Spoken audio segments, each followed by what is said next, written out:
Okay, so picture this, a war that ends for the entire planet, but for one guy hiding out in a jungle, it keeps going for another 30 years. This is, without a doubt, one of the most unbelievable stories of loyalty and survival you'll ever hear. Let's get into it. All right, let's set the scene. The year is 1974. World War II? That's been over for almost 30 years. Countries have rebuilt, there are totally new alliances, a whole generation has been born that has no memory of the war. It's ancient history, right? Stuff you read about in books. Because, get this, deep in the jungle on a tiny little island in the Philippines, an Imperial Japanese soldier was still on duty. He had absolutely no idea the war was over. His uniform was in tatters, but his rifle was spotless. And his mission? His mission was still crystal clear.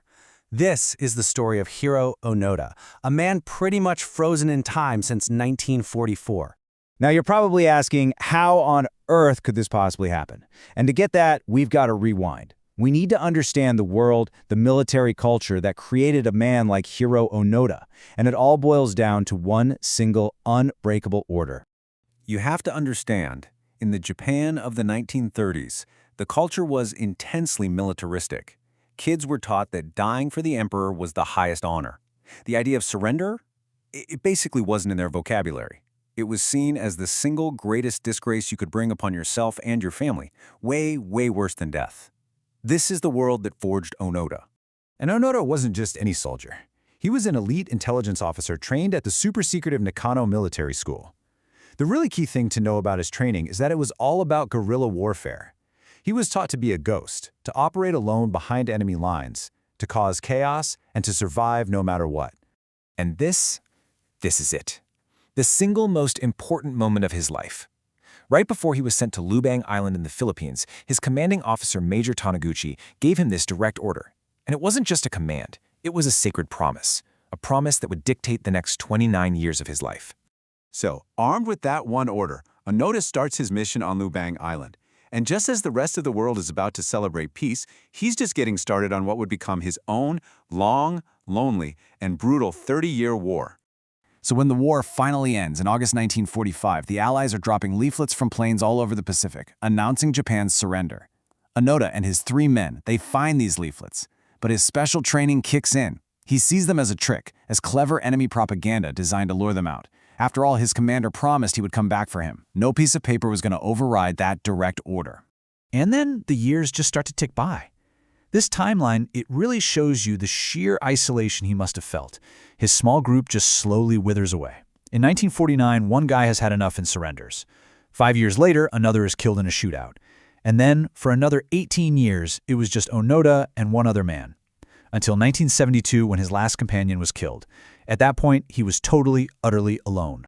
His survival was just an incredible testament to his training. He was living on foraged coconuts and bananas. When that wasn't enough, he and his men would raid local farms for rice or even hunt their cattle, drying the meat to make it last for months. And through it all, year after year, he painstakingly maintained his rifle and his sword, keeping them in perfect working order, always ready for a battle that was never coming. But let's be clear, this wasn't just a quiet story of survival. It was a story of active conflict. Because Onoda believed the local islanders were enemy collaborators, he and his men waged a guerrilla war against them. Over 30 decades, they killed more than 30 Filipino civilians. To him, he was still fighting a war. To them, he was a terrifying ghost in the jungle. So years turned into decades. People were looking for him. There were search parties, they dropped newspapers from planes, they even broadcast messages from his own family over loudspeakers, but nothing worked. He was convinced it was all an elaborate ruse. It was going to take a very, very unlikely person to finally bring his war to an end. Enter Norio Suzuki. In 1974, this young Japanese adventurer sets off with this kind of bizarre life list. Find a panda, find the Yeti, and find Hiroo Onoda. And you're not going to believe it, but in just 4 days, he finds him. Onoda was literally about to shoot him on sight, but Suzuki called out his name and told him the emperor and the people of Japan were worried about him. And here is the absolute kicker. Even after Suzuki convinces him that Japan is now a peaceful modern country, Onoda still refuses to surrender. He had one order: hold his post until relieved. So he says he will only stand down if the man who gave him that order, Major Taniguchi, comes in person to give him a new one. So now the Japanese government has a new mission: find Major Taniguchi. 30 years later. And amazingly, they do. He's not in the military anymore. He's an old man, quietly working in a bookstore. They explain the incredible situation, and he agrees to fly to the Philippines to finally, formally end the war for his last soldier.